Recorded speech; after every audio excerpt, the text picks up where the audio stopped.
Bonjour chers auditeurs de l'ODJ Média, notre internaute invité, Rachid Boufou, partage son avis et sa réflexion, dans un article qu'il a intitulé « Boycott bidon », qu'on écoutera ensemble dans ce podcast. Notre architecte débute son article de la manière suivante.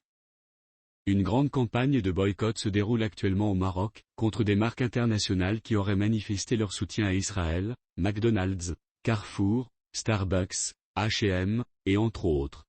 Des fake news sont apparues ces derniers jours sur les réseaux sociaux donnant comme partantes ces deux dernières marques, un Fox vite démenti par les maisons mères. Notre internaute invité approfondit sa réflexion de la manière suivante.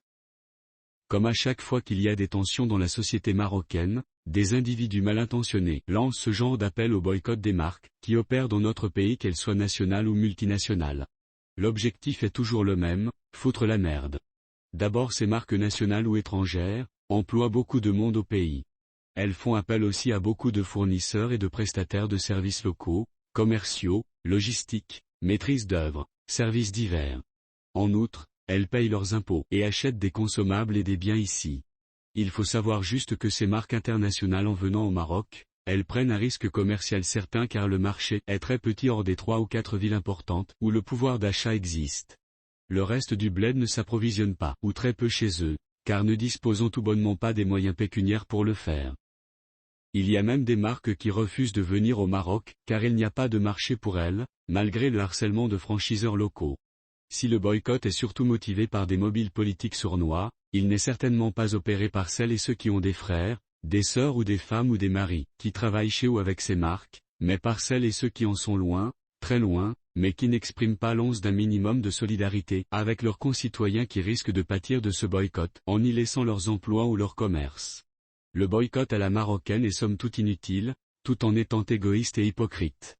De plus, il n'aura d'autre effet que d'obliger les franchisés marocains à licencier des salariés marocains et de mettre le clé sous le paillasson, augmentant le flot de chômeurs dans les rues et les détenus dans les prisons. L'auteur termine son article en ces termes. Quant aux marques étrangères, quitter le Maroc ne va certainement pas leur faire de mal ni influer sur leur politique commerciale, tant notre pays compte pour Epsilon, dans le commerce de détail international. Seul le consommateur marocain sera handicapé par ce boycott. Cela s'appelle se tirer une balle dans le pied.